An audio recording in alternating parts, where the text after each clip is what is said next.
For me, it's the same, right? I have a bias towards the kids that other people kick out their class, schools put out, systems lock up. That's the majority of my background, and so we're looking for the underdogs. We're looking for. Welcome to the IAA QLI 6 Pillars in Action podcast, where we deep dive into the transformative impact of the work being done in Indianapolis Black communities. Get ready to be inspired by the incredible projects and organizations making a real difference in the lives of Indianapolis residents. And that conversation starts right now.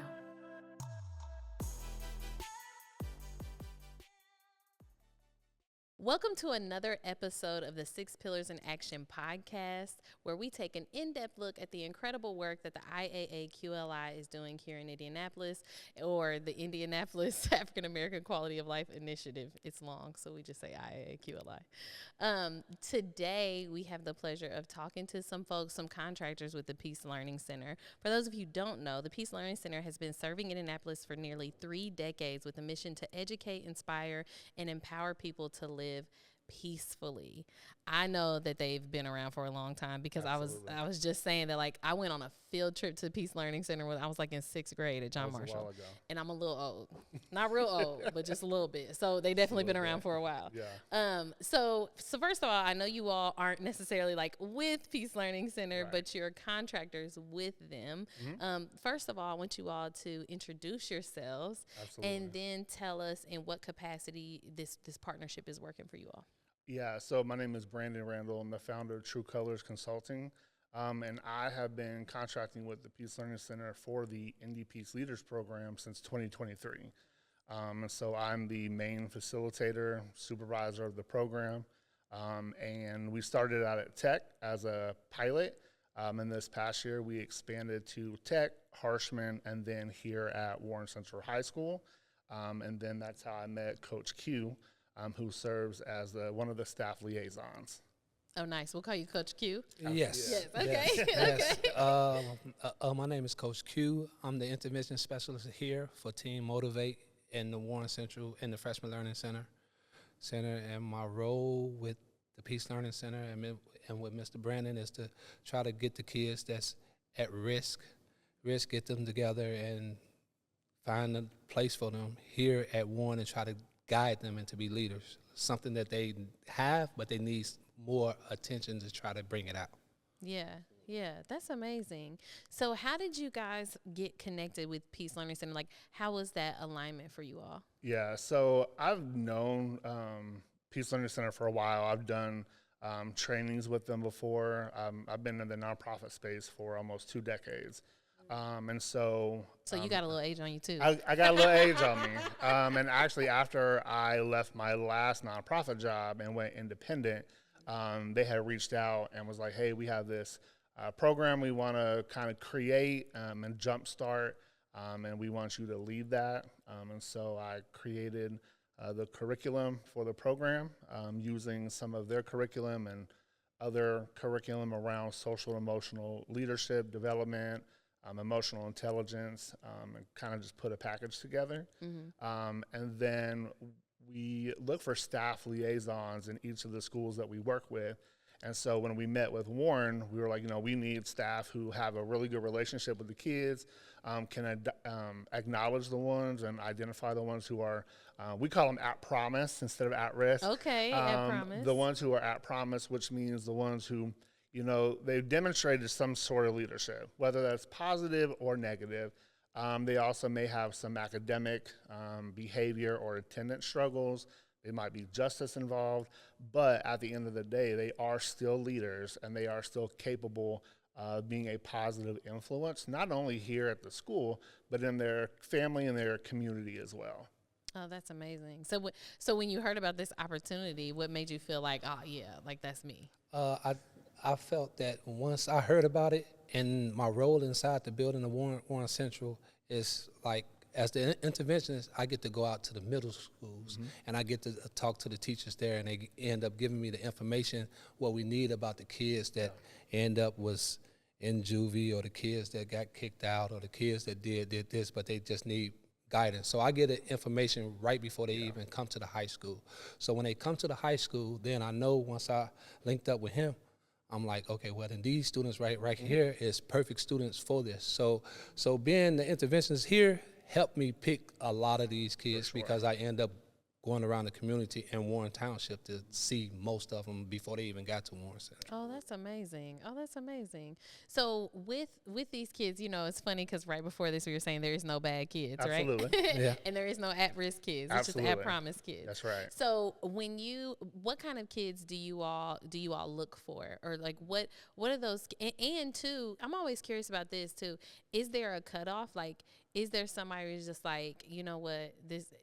It's beyond us too at much. this point. Yeah, Yeah. it's beyond us at this point. Do you feel like there's a point like that, or what do you guys look for in your participants? I mean, ask for first. Go ahead. Yeah. When this came up, I try to. You know what I'm saying? Like I said, I was going to all of the middle schools, and at Warren we call it our love list. So these the kids that need extra hands around and extra arms, which is the kids that probably most of them do have an IEP, but they need way more attention. So as I got them and I started talking to them and hearing from the principals and the deans from other schools and some of the teachers telling me that this student is probably not going to work or whatever, like at Promise, Promise. Them the kids that I gravitate towards more. Yeah. More. So the teachers and the deans and principals at the middle school give me a first look like, hey, this kid right here is like this. And that's the kid I really want. Absolutely. Yeah. That's the kid I really want. And there's no one that I said that no is not going to be a part, because I feel that every kid is reachable. It all depends on what avenue you take to get to that kid. Yeah, I love that. For me, it's the same, right? I have a bias towards the kids that other people kick out their class, schools put out, systems lock up. That's, the majority of my background. And so, we're looking for the underdogs. We're looking for the ones who, maybe they haven't heard a lot of positive affirmation. Maybe they're navigating trauma and still trying to find out what a healthy coping skill is. Yeah. And so when they come into this program and in this space, we talk about a lot around identity and image. We start out with that. And it's funny because the very first activity that we do is I have them make a list of 10 positive traits about their personality. And to be honest, a lot of the times young men struggle with that. They're like, wait, besides the athlete, what else is there about me? And I'm like, you were just in the hallway with your friends. So you're compassionate, team player, caring, charismatic, empathetic. And so we go down the list and they're like, yeah, that's me right there. Yeah. And sometimes they just need a little extra boost. But what we love to see is when their peers start jumping in. And it's like, yeah, bro, like you that guy, you him. And so it's like you start seeing this community form where you got these random kids being pulled together in a school who at first maybe didn't even like each other. Right. We've had that at Tech, where we had ops in the same program. By the end of the entirety of the program, now they've seen each other in the community like, all right, you bro, because we was in that program together. Yeah. And so you're seeing this de-escalation, this reduction of conflict simply because relationships were built. So with IAQLI, I know you said last year you were at one school and now you're at 3. Was that a part of the expansion, or what role has IAQLI played in this? Absolutely, yeah. So in 2023, that was the pilot year for Tech. And so the funding was used to get that pilot program going. And so since it went so well the pilot year, we were able to expand to 3 cohorts. This year we're expanding to 5 cohorts. Wow. So we're seeing significant and incremental increase. And this year we actually have a girls program as a pilot over at Tech.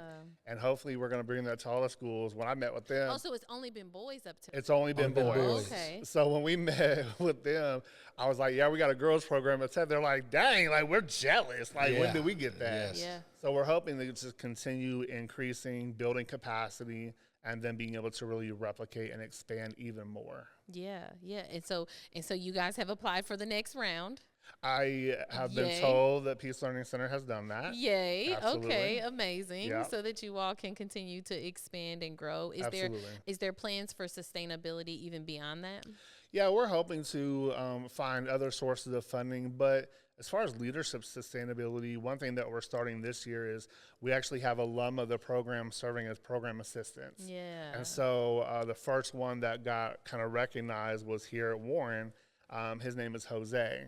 And it was supposed to be him and another student, and that second student wasn't available. So when we met, I said, "Oh, Jose, you just got a promotion. You're senior program manager." Yeah. He looked at, "I'm senior program." He said, "What do I got to do?" I said, "You're going to be the first touch point of the 20 young men in the program. So they're going to see you before they see him Right. and before they see me, right?"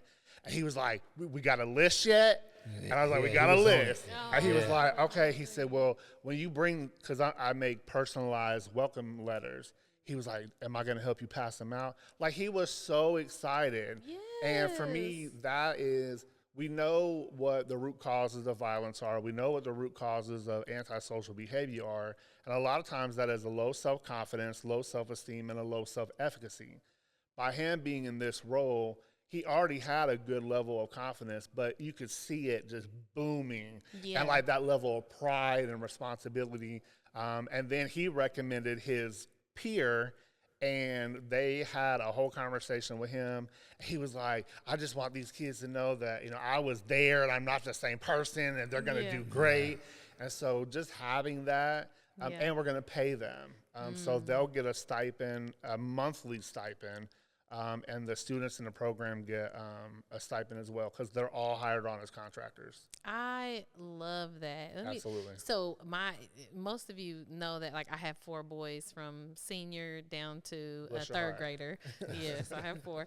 And one of the things that I love every single morning. So my middle schooler, he goes to Stony Brook, and I put him on the bus every morning. I walk him to the bus stop. I stand there with him. I hug him. I kiss him. I put him on the bus. And then as the bus pulls away, he always waves at me. Right. Every single morning. Okay. This is a 12-year-old boy. Right. Yeah. Okay. He don't care about none of what you Yeah. got to say. I'm gonna hug, kiss my mom, and wave to her, right? Right. But one of the things that I love is there's 4 other kids on the bus now that wave at me every morning. Absolutely. That's awesome. And so when the bus pulls up, there's one in the front seat that waves. Yeah, There's 2 girls that yes. wave toward the middle, and then there's him.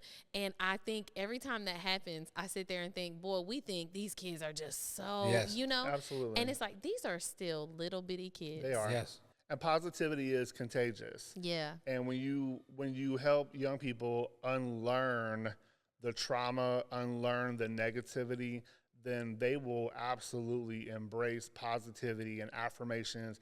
And I embarrass my kids all the time. Yeah. They'll go in to dap me up. I'm gonna hug you, and we're gonna hug in public in these hallways at Warren Central High School. And they don't mind. Like, they're like, Yeah. "That's just Mr. Brandon. Like, y'all know how he is, of Yeah. course." Yeah. But that's a bond there, They Yeah. need Yes. love. for sure. Yeah. My God, they need some love. And I love that you said that you all start with identity. Absolutely. Because it's so hard to help you go anywhere if you don't understand like who you are and where you are, Right. right? So with this funding, so has there been like, I know you just told me a success story even without me asking, but is there any more, like, is there other things or trends that you're seeing from this program? Like, what are you guys getting out of this? I know for me, it is, they want to come back to the Yeah. program. Whether that's because they get paid or they're just trying to be in the program, who knows, Yeah. right? But we're seeing a lot of staff really trying to catch on to how this program is powerful. Oh, that's amazing. Because a lot of times when you have school-based programming, it's the program and then it's school. So what we're trying to do is make sure that everybody is on the same page, because once I leave, I'm only in the school once a week, and so these kids still have teachers and coaches, and so that pattern of affirmation and reiteration has to continue. And then I'll say for him, and then he can go, but we have been blessed to have him and Miss Simpson and even Principal. He said, yeah, he And knew then- you was gonna yeah, think I about know. it. and even Principal Masimba, Yeah. because them 3 really understood the purpose of this program. This is not a general program. We get a little raw and real in these sessions, And having him and Miss Simpson as the staff liaisons, they get it. Not everybody that as a teacher gets it, but they get it, and they help reinforce these values. Oh, that's amazing. That's amazing. And to piggyback on some of the things that he said, I see the difference from our kids that's when they left from freshman and they going over to the other side of the building. Yeah. Now, everyone know Warren is under a million square foot. The building is huge. Yeah. Huge. I still have deans from the other side of the building, counselors from the other side of the building, asking me about the kids that we was in the program last year, want to come back to the program, and I'm doing another group. Yeah. So, and then sometimes the teachers on this side don't get the chance to reap the benefits that what they put in over here, because they on the other side of the building, and they doing amazing over there. There now I get to see it because they always try to find me, find me. But they do a great job, and a lot of them they done did a phenomenal job by going on to the other side of the building, and they done just got better, and and it's good to see, because some of them, like he said, the Jose, he recommended another student, which is Morel, which last year they won. Said they was oil and water. Absolutely. Yeah. They was oil and water, and when Morel heard what Jose recommended him, Absolutely. because his first thing he's like, man, I need to go find Jose just to talk to him and like, you know what I'm saying, and thank him and everything. But they didn't get along the year before. I You know, love so that. Now they're gonna be working together. Yeah, now Y'all they're working gonna, together. when y'all get there, y'all gonna have like some kind of senior get together at the end, so sure. the Yes, teachers yes, can yes. see the fruits Yes. of what they put Absolutely. into these kids. So how can folks get connected? And tell me more, like more than just through the schools, right? But also even with your organization outside of the schools. How can folks get connected? So, I mean, I'm on social media, but when people ask me that question, I usually tell them, find the young people in your circle, right? Find the young people that other people are not engaging with. Ask them if they've eaten. Ask them how their day went, and just try to build your own community. As far as how can people support the work that I do, by that, right? Yeah. Being visible, being vocal. There aren't enough advocates for young people, especially young people who have been in the system, and we need more people to be visible and vocal, and hold their elected officials accountable, because they should be vocal and visible as well. That's a fact. Is there a website, social media? Yeah, so my website is truecolorsindy.org, or people can reach me at truecolorsindy@gmail.com. Okay, awesome. Thank you all so much for Thank you being for here having today, us. for telling us more about this Absolutely. stuff. So we will be back soon, and we'll do a quick recap of other interviews that we've done, so you guys can get a better snapshot of what IAQLI has really been doing in our community. We'll see you when you get back.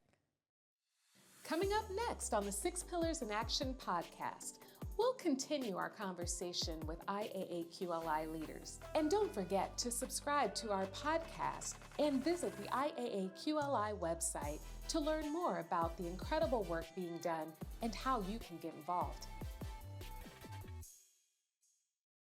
Welcome back to the Six Pillars in Action podcast. We are going to spend the next little bit taking a walk down memory lane on some of our interviews that we've done this year, just kind of highlighting some of our favorites. The first one up is Leslie Andrews with the National Urban League.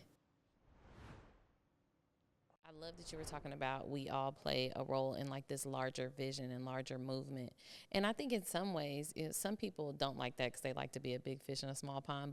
But for many of us, it's like, it's also comforting in that, you know, it's not all on me. I just play my little role in this bigger thing, and we all get to work together to make this big thing happen. Because to say that you're going to improve the quality of life of Black folks, even like just in a single city, is such a huge task. Yes. Like that is a tall order, and I'm Yes. sure it comes with like a lot of pressure. Well, and my thing often when I do interact with grantees is to get them to understand that this is literally a global experiment. In the world of philanthropy, and especially trust-based philanthropy, which is the new coinage in terms, Yep.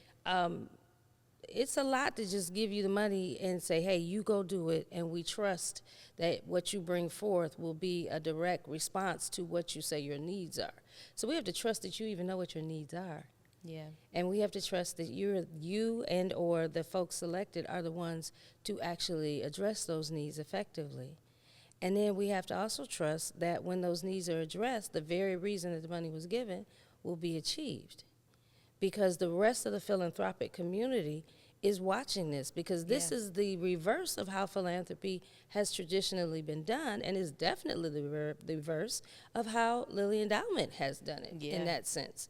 So they're trusting us nationally to be able to oversee what's happening locally, and I would venture to say through my visits that most people in Indianapolis aren't accustomed to being this type of focal point. I don't even think they realize the scale. We don't want to scare them, but yes, this is a larger thing that is happening in scale. Yes. For a certain group of folks in a large city. This is not the biggest, but in a fairly large city, there's a lot of politics around it. I was going to ask about that. There's a lot of politics around it. Yeah. There's a lot of politics on every level around it. But more importantly, it's you don't drill that into the grantees too much, because you want them to stay focused on what they proposed. Right. But you do remind them that, hey, you are a part of something larger, so your reporting needs to be clear and on point. It needs to be a story that I can take back to New York and then give to my EVP and our CEO, and then he can tell the board. Yeah. Because everyone has been interested in this from day one. That was a great interview with Leslie. Now we're going to shift to Larry Smith with Fathers and Families Center.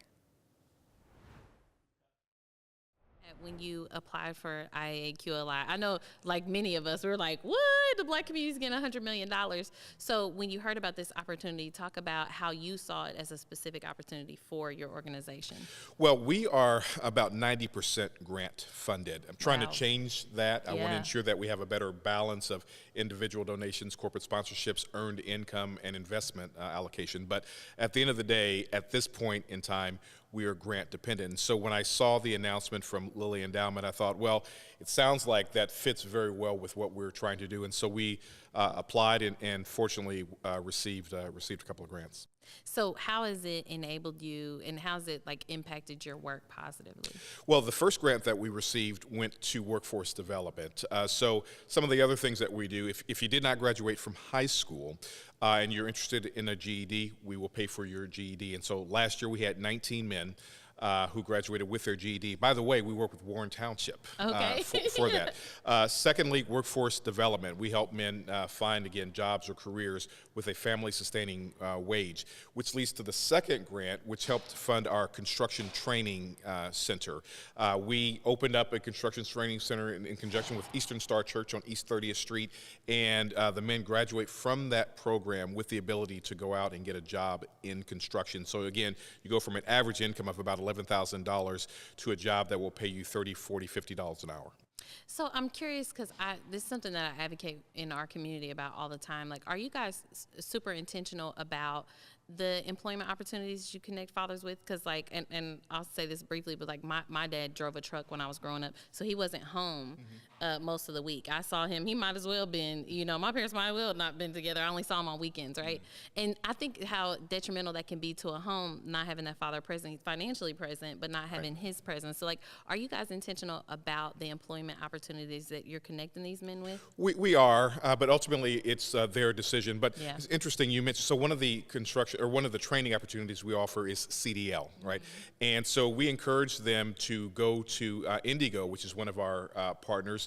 If you go to Indigo to get CDL training, you'll go to work for them and you're home every night. Right. So that's very, very important. Yeah.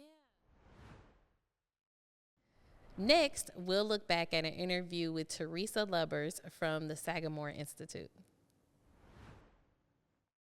With your, specifically the work that the IAAQLI funding has allowed, Yes. Can you talk about your partnership with InnoPower and what that looks like? Well, first of all, we have to give a great credit to Lilly Endowment for the generous contribution of $100 million that came to support this kind of work, whether it's small organizations that are making a difference or large ones. My understanding is that there are grantees on all sizes of those and making a difference, and the funding allowing them to scale that. Working with Emil Echior and InnoPower, which we've done for a long time, as I mentioned, he is so focused on intergenerational wealth creation. And so the reason this really aligns with us is we're concerned about education, entrepreneurship, employment, the impact of technology, all of those issues which actually Emil, in his brave, courageous way, said, I'm willing to try to tackle some of those. Yeah. And so in particular, he's looked at, we're very supportive of what he's been doing with Indie Business, BizPass, which allows entrepreneurs in the Black community to actually have a place with low cost or no cost at all to actually, jumpstart their businesses and have a place to work. It provides not only a physical place to do that, but collegiality among people who do that as well. Because often, especially entrepreneurs who are starting, feel that they're out there on their own. And a small amount of money can make a significant difference in allowing them to build their business to the next level. So yes, they're supporting the beginning entrepreneur, but with a vision of how to take that entrepreneur to the next level. So you've had, I think 220 businesses through Indie Business Pass who have actually been able to take advantage of a place where they can actually birth their business.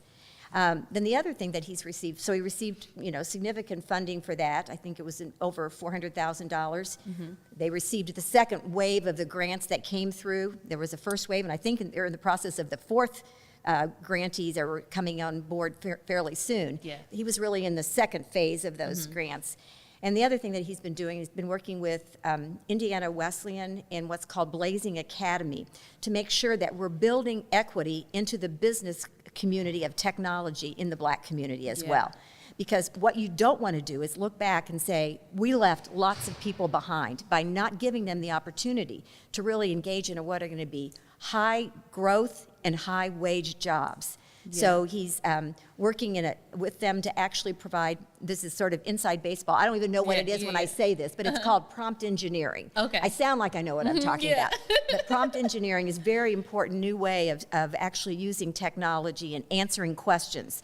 And Blazing Academy has been involved in doing this, and Indiana Wesleyan. So his goal is, it's a sort of a... Like teach the trainer. Yeah, type. teach the trainer kind of thing. That's exactly the terminology that he would use. So you have a small number that then teach the others. Yes. It's already had, I think, 1,000 graduates doing that in a short-term period of time. So his vision is to actually create wealth in the technology community for Black entrepreneurs and Black individuals.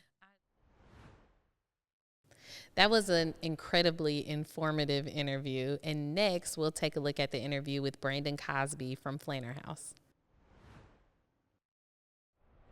About with you guys' positioning and history in that community. I know obviously throughout the years it's probably spurred a lot of collaboration. So how have you worked with other, maybe community members or other organizations in your community to really create that collaborative spirit and connection as you guys do this incredible work? We do a lot of collaboration on the farm side, the different growing operations, Black growers that we provide not only technical assistance to, that we've been able to work as we've developed our agriculture program, but then to also provide retail outlets for a number of Black businesses. So between Ujamaa, our bookstore, and the bodega and the cafe, we have over 140 different makers, culinary artists, designers who have their goods or their products on the shelves in our stores. 140.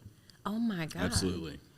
And they're local? Yes. Are they all local? They're all local. local. That is incredible. Oh my gosh. And so when you walk into Ujamaa, for example, everything that you see on the shelves that's for sale, that is not a book, was made by Black hands from this community. That is incredible. All of the art that's hanging on the walls in the cafe at Cleo's, all of that it's all for sale, number one, but number two, all produced by local artists.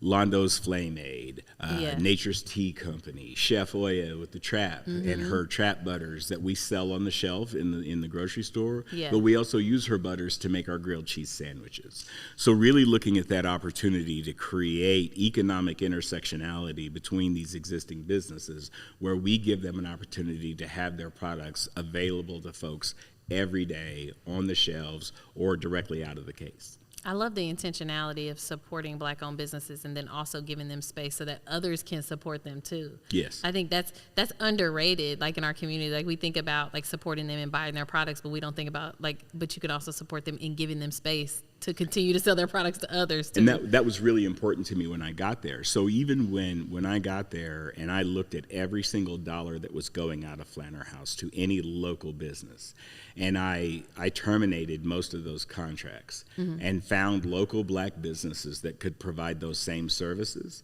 And we generally found that we got better services for a more reasonable or affordable price point. And so we really work really hard to make sure that if a dollar is going out, it is going to support another local Black business. And finally, we'll hear more about IAAQLI's future from their leaders. Well, with this final round, one of the things that's important for the community to know is we're 5 years into this work, $60 million awarded in grants to over 100 community organizations. And so we're starting to see the fruits of some of those investments. We're starting to see housing units pop up across town. We know that we have educators who have earned credentials and certifications. We know that we're making strides in impacting health disparities in the community. And we know that we have created pathways for individuals seeking employment, as well as also for businesses and entrepreneurs to further stabilize their businesses. But, in this round, of course, we're going to be seeking opportunities for more of our grantees to collaborate. And so a good example would be, how do we create efficient and cost-effective housing for families, multifamily housing units. And so you're going to see partnerships in that space. You're going to see us have school districts work together to address issues in the learning environment in their schools. So we want to make sure that our children have the opportunity to get the resources and the instruction and skills necessary to ensure that they succeed in the classroom. We also are going to see investments in civic engagement and leadership, because we recognize that, again, we have to continue to make investments in organizations and individuals to ensure that this nonprofit safety net, if you will, is really strong. We consider the legislative efforts that are underway both at the federal and state level. We now know that the nonprofit community is going to be called on to step in and to fill the gaps. Yes. Because there are going to be some, and there's no escaping that. And so how do we make sure that our leaders are ready, that our organizations are ready, that they're also competitive for funding for additional sources? Because that's going to be an important part of this work too. As you share, we're approaching the last round with the Quality of Life Initiative. And so our organization and those leaders need to be prepared to pursue funding from, other entities.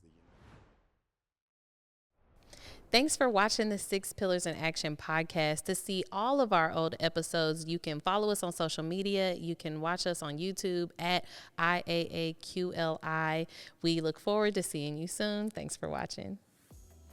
We hope you enjoyed today's 6 Pillars in Action podcast and learned more about how the IAAQLI funding is impacting our city.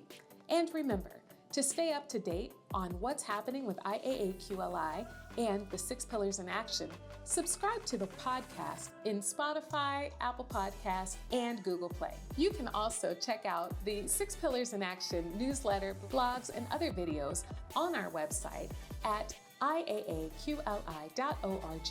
Until next time, let's continue to celebrate the power of transformation. See you next time.